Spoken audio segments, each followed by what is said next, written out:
Donc on démarre l'étude d'un recueil de l'enseignement du Rabbi qui est intitulé Inyana shel Torat Chassidut. Donc c'est un discours chassidique qui est important parce que dans ce discours, pour introduire un peu et pour répéter un peu les cours précédents, dans ce discours-là, le Rabbi il établit un parallèle entre les différents niveaux de la Torah, du plus bas au plus élevé. Le pshat, c'est le niveau, le sens simple de la Torah. Et le niveau le plus élevé, c'est les sens de la Torah. Entre eux, il y a c'est ce qu'on appelle le pardes, le pshat, le remez, le drash et le sod, et les sens de la Torah. Donc le Rabbi, il établit un parallèle entre ces 5 niveaux et les sens et l'âme juive. C'est-à-dire que l'âme, elle possède aussi 5 niveaux. Il y a l'âme qui s'habille dans le corps, la partie de l'âme qui s'habille dans le corps, c'est Nefesh, Ruach, Neshama. Nefesh, ça correspond à la vie du corps. Elle s'habille dans le foie, le sang, une âme de vie, ce qui vitalise le corps, qui lui donne sa vitalité. Puis il y a aussi le niveau de Ruach, c'est la partie de l'âme qui investit le cœur, ce sont les sentiments. Dans le Tanya, c'est expliqué, par exemple, on dit que c'est quoi l'amour et la crainte de Dieu, et ses dérivés, c'est l'amour et la crainte de Dieu, ce sont les sentiments qu'il faut éveiller dans le cœur, dans notre vie en fait. C'est le Ruach. Puis vient la Neshama. Neshama, c'est les forces de l'intellect, de l'âme. Ça, c'est pour la partie de l'âme qui s'habille dans le corps. Maintenant, il y a une partie de l'âme qui ne s'habille pas dans le corps, et qu'on appelle l'essence de l'âme, et elle a 2 niveaux. C'est Chaya et Yechida. Chaya, ça correspond en fait, en plus ce qui est intéressant, c'est que ce parallèle il existe aussi dans l'enchaînement des mondes. Dans l'enchaînement des mondes aussi, on parle de ces niveaux-là. Chaya, il correspond au monde d'Atsilut. Yechida, il correspond à la séphira de Keter, qui surplombe tout l'enchaînement des mondes. Donc dans ce recueil, le Rabbi il va nous expliquer, il va nous initier en fait à comprendre qu'est-ce que c'est l'essence de l'âme d'un juif. Qu'est-ce que ça veut dire, l'essence de l'âme. Et surtout, pourquoi étudier ce sujet? Pourquoi étudier l'essence de l'âme? Pourquoi c'est important? Et toujours comprendre que quand on parle de l'essence de l'âme, en fait, on parle aussi de l'essence de la Torah, la Chassidut, et on parle d'Hachem, l'essence divine. Il faut toujours faire ce lien, il faut que ça devienne quelque chose d'habituel dans notre esprit. Il faut bien comprendre que la déclaration de Rabbi Shimon Bar Yochai, selon laquelle on dit que Dieu, Israël et la Torah, c'est une seule chose. Donc on comprend que même l'essence de Dieu, l'essence de la Torah et l'essence d'Israël, l'essence de l'âme d'Israël, c'est une seule et même chose. C'est lié. Alors une fois, le Rabbi, c'est par rapport à tous les Rebbeim qui l'ont précédé, Chabad, par rapport même au Baal Shem Tov, et avant lui, bien avant lui, Rabbi Shimon Bar Yochai, bien avant lui aussi, le Harizal, tout le monde a parlé de ce sujet, tout le monde a parlé de l'essence de l'âme. Mais pourquoi précisément à notre époque, le Rabbi il a mis l'accent plus que tout le monde? Alors, il inclut en lui-même évidemment tous les enseignements qui l'ont précédé, tous les Rebbeim qui le précèdent, il rapporte tous ces enseignements, mais en plus il ajoute un chidouche, il ajoute une nouveauté par rapport à tous les autres, c'est qu'il déclare clairement que le temps est venu de dévoiler Yechida, de dévoiler l'essence de l'âme.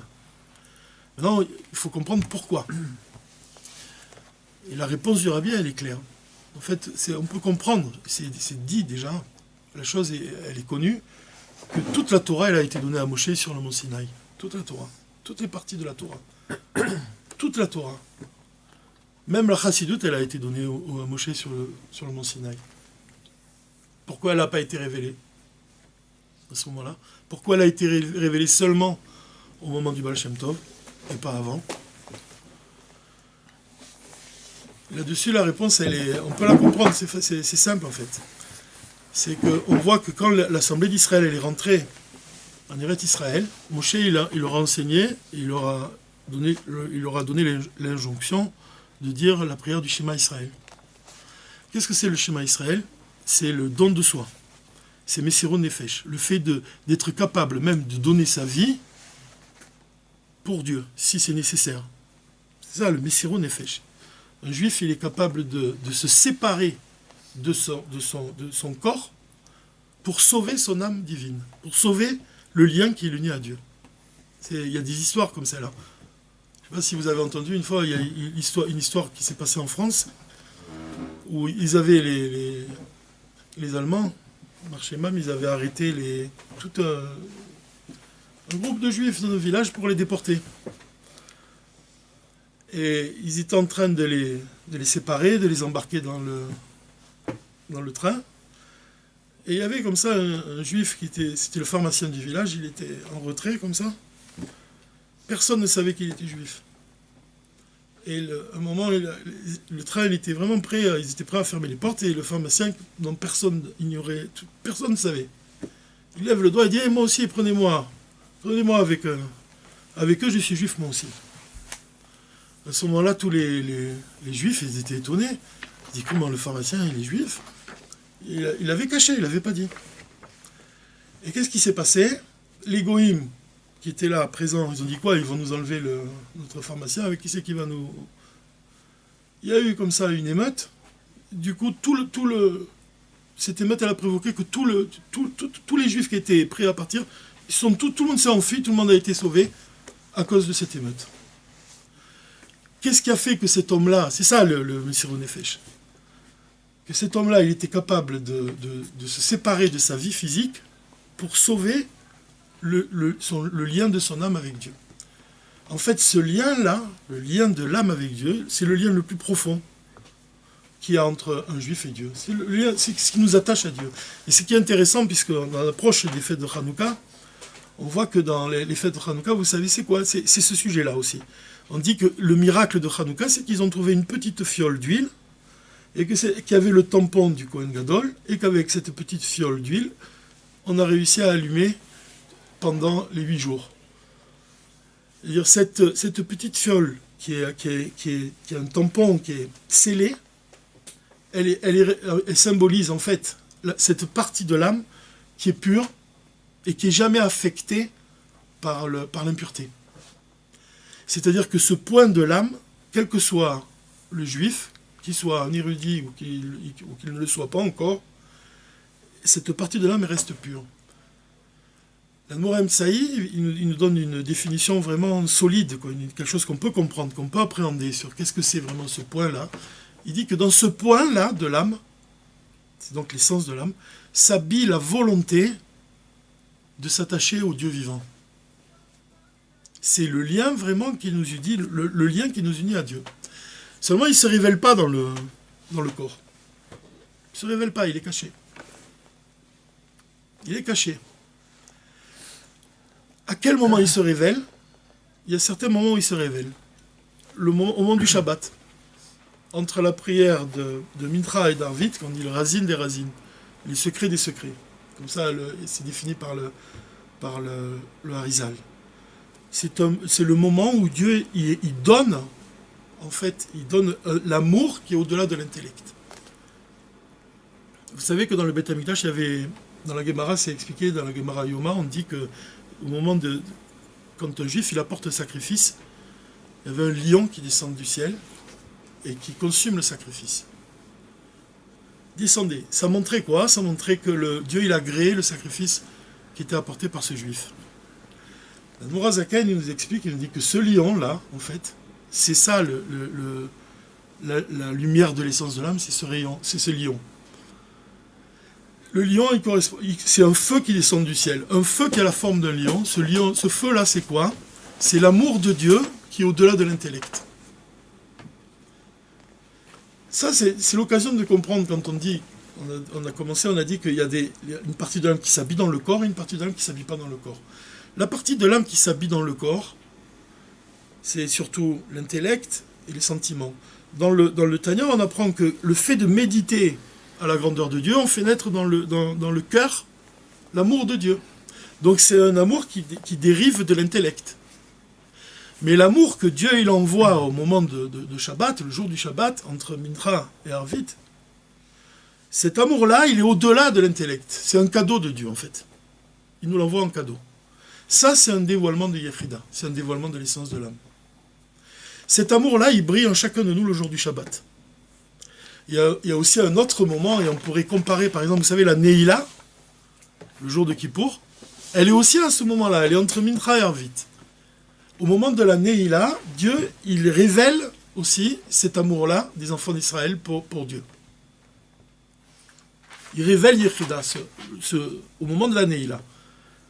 C'est pour ça que le rabbi il dit que la Neila, ça vient du mot Naoul. Naoul, ça veut dire clôturer, mettre à clé, fermer, sceller.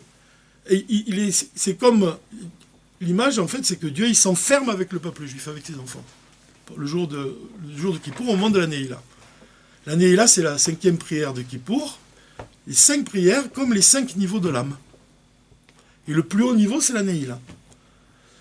Le Rabbi Haretz, il a demandé un jour à son père, le Rabbi Rachab, il lui a dit, maintenant, qu'est-ce qu'on fait après Kippour? Qu'est-ce qu'on doit faire? Il lui a dit, il faut faire tchouva. La tchouva, elle commence après Kippour. Pourquoi il dit ça? C'est parce que c'est vrai qu'on reçoit en cadeau, chacun de nous, au moment de Kippour, un dévoilement grand comme ça, un amour qui est au-delà de nous-mêmes.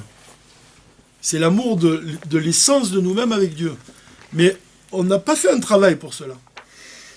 Tout le travail, en fait, c'est pour ça qu'on étudie aujourd'hui ce Mahamar du Rabbi, tout le travail, c'est de faire en sorte qu'on réveille chaque fois un peu plus, les niveaux supérieurs de notre âme, afin qu'ils illuminent nos pensées, nos paroles et nos actions. C'est pour ça que le Rabbi dit clairement, il dit que Yechida, elle doit vraiment illuminer le corps matériel de l'homme, notre corps, et tous les sujets matériels de ce monde.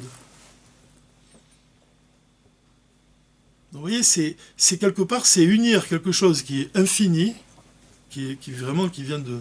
C'est la lumière infinie de Dieu, l'unir avec un corps matériel. Comment c'est possible? Quelque chose qui paraît impossible. Quelqu'un, il a demandé un jour à l'Admorazaken, il lui a dit, ce que tu dis dans le Tanya, tu nous parles dans le Tanya de niveaux qui sont supérieurs. Comment on peut arriver à avoir ces niveaux-là? L'Admorazaken, il a dit, peut-être que dans notre génération, certains hommes y comprennent ce dont je parle au niveau du cerveau, mais avec le temps, ça descendra dans le cœur et dans l'acte. Ça veut dire que c'est quelque chose vraiment qui se travaille, c'est presque un mérite. Quand le Rabbi Rachab il nous dit qu'on doit faire teshuva, qu'est-ce qu'on doit comprendre? Qu'est-ce que ça signifie teshuva? La teshuva, c'est pas seulement de regretter nos fautes passées. C'est aussi ça, on doit regretter. On doit avoir le cœur contrit, on doit ressentir de l'amertume par rapport au fait qu'on n'a pas fait comme il faut, ou on peut faire mieux. Mais la teshuva, c'est autre chose. Quelque chose d'encore, c'est plus fort encore que ça. Teshuva, ça veut dire, c'est aussi le fait de tashuv, revenir vers le hé, vers Dieu. Ça veut dire, c'est s'élever, soi-même, la teshuva. C'est pas seulement regretter les fautes, mais c'est aussi réveiller ces niveaux-là de l'âme qui sont profonds. Dans la paracha de Toldot, le Rabbi, il dit par exemple, que c'est un niveau, le niveau de Yechida, que les enfants, chez eux, c'est plus révélé que chez les adultes.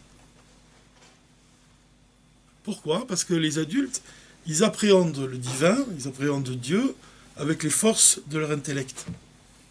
Ils appréhendent Dieu avec leurs sentiments. Un enfant, il est lié à Dieu uniquement de par l'essence de son âme. C'est-à-dire, en d'autres termes, ça signifie qu'un enfant, pour lui, Dieu, c'est sa réalité. Dieu, il fait partie de sa réalité. Et le Rabbi, il explique quelque chose de très beau.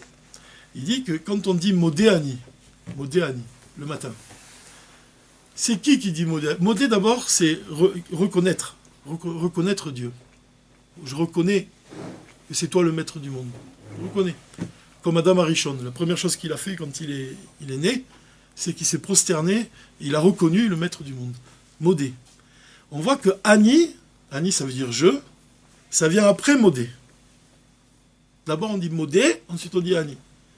Ça veut dire que le matin, quand on se lève, un juif il se lève, lui-même, sa réalité à lui, elle n'est pas encore là. D'abord, il reconnaît Dieu. C'est quoi ça? C'est ça l'essence de l'âme. L'essence de l'âme d'un juif, elle reconnaît d'abord Dieu, et quand on dit modéani, le rabbi il dit que modéani, c'est l'essence de l'âme qui reconnaît l'essence de Dieu. C'est ce bitoul, comme tu disais, le bitoul, la soumission. C'est-à-dire que l'âme, elle ressent sa proximité avec Dieu. C'est-à-dire que l'âme, elle est tellement proche de Dieu qu'elle ressent sa présence. Seulement chez l'homme lui-même, ce n'est pas ressenti. On ne le ressent pas. Notre âme, elle le ressent. Notre âme, vraiment, elle ressent la proximité. Mais nous-mêmes, on ne le ressent pas.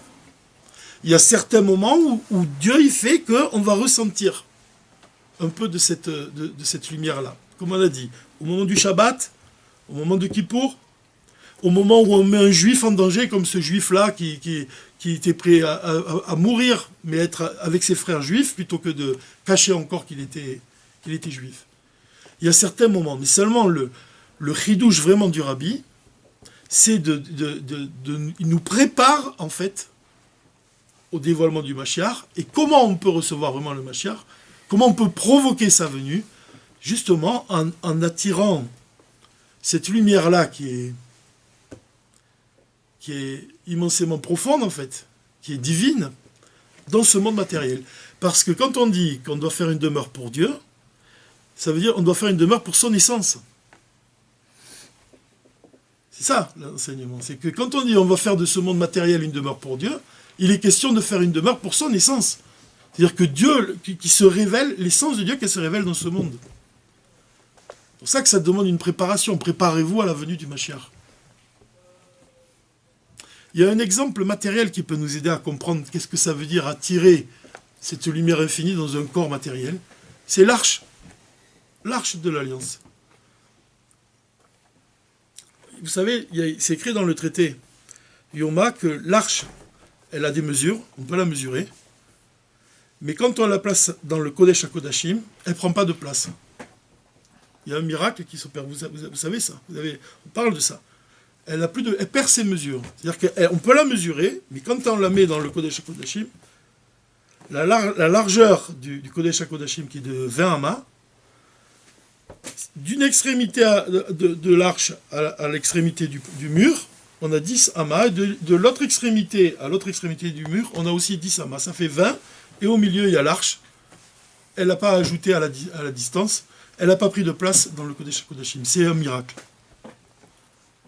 Comment on peut comprendre ça, en fait? Comment on peut comprendre? Qu'est-ce qu'on doit comprendre de ça, en fait? On doit comprendre qu'en fait, pourquoi? Parce que dans l'arche, il y a les tables de pierre qui sont écrites du doigt de Dieu. Donc c'est l'essence divine qu'il y a dans l'arche. C'est l'essence divine, l'essence de Dieu. Et par rapport à cette essence-là, par rapport à ce dévoilement, le monde physique, il ne prend plus de place. Il ne prend pas de place. Il y a un exemple aussi qui est similaire, c'est quand Dieu il a parlé sur le Sinaï, et qu'il a dit les 10 paroles, on entendait la voix de Dieu de tous les côtés. Pourquoi? Parce que la parole de Dieu, c'est elle qui crée l'espace. Et quand elle se dévoile, l'espace, il est battel, il est soumis à sa parole. C'est pour ça qu'on l'entend de tous les côtés. C'est-à-dire, par rapport à la parole de Dieu, le monde physique, il ne prend pas de place. Ça, c'est un exemple même qu'on peut adapter, on peut comprendre même chez le rabbi. Chez le rabbi, on peut dire que lui-même, il ne prend pas de place dans ce monde. Il y a un exemple qui est donné, par exemple, et ça on va le voir dans la suite, on dit que la chassidoute, elle vient d'un niveau qui s'appelle Radla. Radla, c'est le plus haut niveau de Keter, de la couronne qui surplombe l'enchaînement des mondes. Qu'est-ce que ça veut dire Radla? C'est les initiales de Reisha, Delo et Tiada. Ça veut dire quoi? La tête que l'on ne connaît pas. La tête que l'on ne connaît pas, c'est quoi? En fait, c'est le plus haut niveau de la Séphira de Keter. C'est que vraiment, on ne le connaît pas. Mais on ajoute aussi, et elle-même, cette tête-là, elle ne se connaît pas elle-même. Elle n'a pas conscience d'elle-même. Pourquoi elle n'a pas conscience d'elle-même? Parce que cette tête-là, elle est tellement proche du divin qu'elle n'a pas conscience de sa propre existence. Elle est tellement préoccupée par ce qu'elle voit, par le divin, elle ressent tellement le divin qu'elle-même, elle n'a pas conscience qu'elle existe. Mais on peut dire que c'est en fait cette tête-là qui surplombe l'enchaînement des mondes, il est comparable au Rabbi Rosh Béné Israël qui surplombe l'Assemblée d'Israël pour les mêmes raisons. On ne le connaît pas, personne ne connaît sa grandeur, personne vraiment ne peut comprendre, ne peut appréhender la grandeur d'un prince d'Israël. Surtout le Rabbi, personne ne peut appréhender sa grandeur. Finalement, on voit un reflet, on a quelques connaissances, mais on ne peut pas appréhender, pas mesurer. Et lui-même ne se connaît pas, ça veut dire quoi? Ça veut dire que lui-même, il n'a pas conscience de sa propre existence. C'est quoi ça? De quoi il a conscience? De l'autre. Qu'est-ce qui intéresse le Rabbi? C'est l'autre, un autre juif. Mais sa propre existence, son intérêt personnel, il fait abstraction de ça. Donc ça, c'est déjà un enseignement qui est relatif à pourquoi on doit apprendre ce sujet-là de Yechida. Parce que de révéler Yechida, de révéler ce niveau-là de notre âme, en fait, ça nous permet d'atteindre un niveau d'Ahavat Israël, de l'amour du prochain, qui est remarquable, en fait. Ahavat Israël, c'est quand on prend vraiment conscience des besoins de l'autre et qu'on fait abstraction de nos propres besoins. Ça, c'est un exemple qui va bien avec l'arche. L'arche, elle ne prend pas de place dans le Kodesh HaKodashim. Pareil chez l'homme, chez un juif qui est vraiment un chassid, lui-même, sa propre existence, elle ne prend pas de place dans ce monde. Qu'est-ce qui a de l'importance à ses yeux? Les autres. Aider un juif. Aider un juif à lui apprendre le Aleph Bet.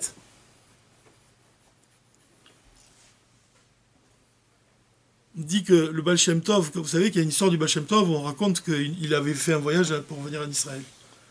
Et il a fait un naufrage, il s'est retrouvé sur une île déserte. Et il a oublié toute sa Torah. Et il était accompagné de son sophère, Rabbi Tzvi s'appelle, et il a demandé à son sophère, redis-moi le Aleph Bet. Apprends-moi le Aleph Bet. Il a réappris le Aleph Bet.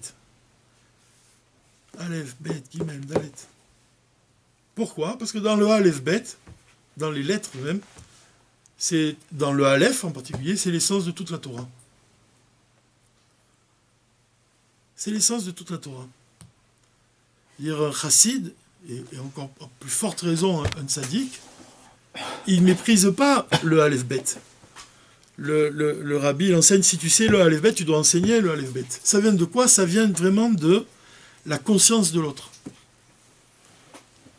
La grandeur du rabbi, c'est de donner à exister l'autre.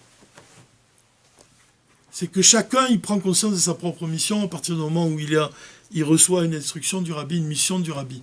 Le rabbi de Lubavitch, il a dit que quand le rabbi Rayatz, le rabbi précédent, il recevait un chassid dans son bureau, il lui donnait une mission. Et il dit comme ça, il dit que quand le chassid il sortait du bureau, il franchissait le seuil, il manquait déjà à l'extérieur de la pleine beauté qui était à l'intérieur du bureau. Le bureau du rabbi lui-même, en fait, il est comparé au Kodesh HaKodashim. Et le rabbi lui-même, il est comparé à l'arche. Il y a une histoire comme ça. Qu'un enfant, il était accompagné de son père, qu'il l'a amené dans le bureau du rabbi, et que quand il sortait de la Yechidout c'est l'entretien privé, Yechidout c'est Yechida, le dévoilement de l'essence, de l'âme. Quand il est sorti, il s'est mis son père l'a pris, et il a dansé avec son fils dans le Beth Midrash. Et son fils, il a demandé à son père, il lui a dit, pourquoi on danse? Il lui a dit, on danse parce que c'est le minag, c'est notre coutume, quand on sort du bureau du rabbi. Et le père lui a dit, mais pourquoi ça te choque? Et le fils a répondu, il lui a dit, mais parce que le Beth Amikdash, il est détruit.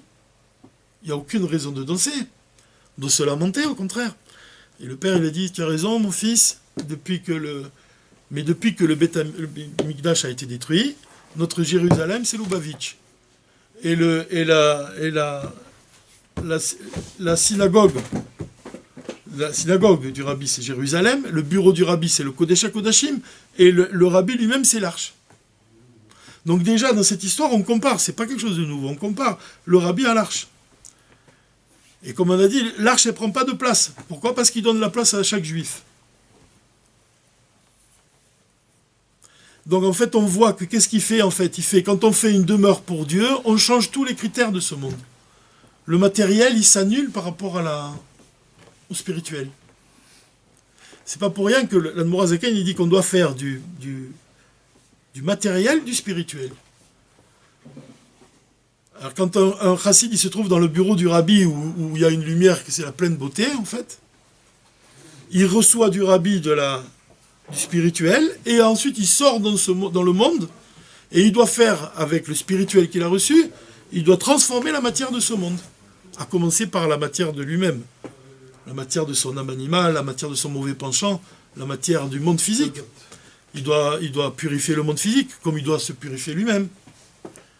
Mais qui c'est qui lui donne les moyens de parvenir à ça ? C'est ce qu'il a reçu dans le bureau du rabbi. C'est pour ça qu'on peut dire que quelque part, pourquoi on compare le rabbi à l'arche ? C'est parce qu'on voit que dans l'enchaînement des mondes aussi, il y a un niveau intermédiaire entre Dieu et la création, entre Hachem et le monde matériel. C'est la séphira de Keter, la couronne. La séphira de Keter, c'est la charnière entre Dieu et le monde. C'est elle qui reçoit la lumière de Dieu. Et on a dit le plus haut niveau, cette tête-là, Reisha, Radla, elle reçoit la lumière de Dieu. Et ensuite, elle va, de Keter va émaner dans le monde une nouvelle lumière, au moment de Rosh Hashanah, qui va illuminer le monde, mais qui va perdre un peu de... qui va faire en sorte que nous-mêmes, on n'a pas conscience. On ne ressent pas la présence divine. Tout notre travail, en fait, c'est de révéler, en fait, l'origine de cette lumière. Et c'est ça qui veut dire le rabbi quand il nous dit on doit faire une demeure pour l'essence de Dieu dans ce monde. Par quel moyen ? En réveillant ce niveau-là. En réveillant ce niveau de Yechida. Et ça se fait par degrés, bien sûr. Toujours dans le Tanya, on dit il y a un chemin long, il y a un chemin court. C'est vrai que le pharmacien, il a réveillé en un seul instant l'essence de lui-même. Ce niveau-là, il était prêt à donner sa vie. Mais quand le Rabbi Rachabi dit qu'il faut faire Teshuvah le lendemain du Yom Kippour, il veut dire qu'on doit faire aussi un travail qui est long. On doit faire de nous-mêmes un récipient, un réceptacle, pour s'habituer à cette Kedusha. S'habituer à monter de niveau en niveau, comme il dit Michael Lechaïl, de prodige en prodige. On doit s'élever de niveau en niveau, chaque fois pour attirer un niveau toujours plus haut. Pour arriver à devenir comme cet enfant, pour qui Dieu, c'est sa réalité. Alors le rabbi commence dans cet ouvrage par donner 3 définitions de la chassidoute. La première, elle est liée avec le Baal Shem Tov. Et le rabbi vient et nous dit que la première définition, c'est que le Baal Shem Tov, son prénom c'est Israël, et qu'après qu'il y a eu des pogroms, que le peuple juif, il était comme évanoui, tellement partant de souffrance, tellement partant de douleur. Le Baal Shem Tov, il est venu, il a soufflé dans l'oreille de chaque enfant d'Israël une Torah de vie, en fait, la profondeur de la Torah, et il l'a réveillé. Et ça, c'est ce qu'on dit, ce qu'on explique. Comment on réveille quelqu'un qui s'est évanoui ? Il y a 2 façons. Ou bien on lui fait sentir un parfum. Et ça aussi, le parfum, c'est quelque chose de très élevé. Ah oui, c'est quelque chose de très élevé, l'odeur. On dit que le Mashiach, quand il se dévoiler, il va être capable de juger un din, Torah, uniquement par l'odeur. C'est un sens qui est très élevé. C'est lié avec l'essence de l'âme aussi, le parfum. Une deuxième façon, c'est de souffler à l'oreille son nom. Mais dans les 2 cas, on voit quoi ? On voit que la chassidoute, en fait, elle est comparable en fait, à ce parfum-là qui réveille l'âme. Parce que c'est la profondeur de la Torah, vraiment. Quand on comprend, on étudie Rashi avec la chassidoute, on va ressentir les choses. C'est lié avec la vie, en fait. C'est une Torah de vie, la chassidoute. La vie, vraiment, la chayut en hébreu. dans la vie, il y a deux aspects. Il y a l'aspect profond et il y a l'aspect extérieur. L'aspect extérieur, c'est la vie physique, le fait de vivre, d'être vivant. Mais l'aspect profond de la vie, c'est de comprendre pourquoi. Pourquoi on est là.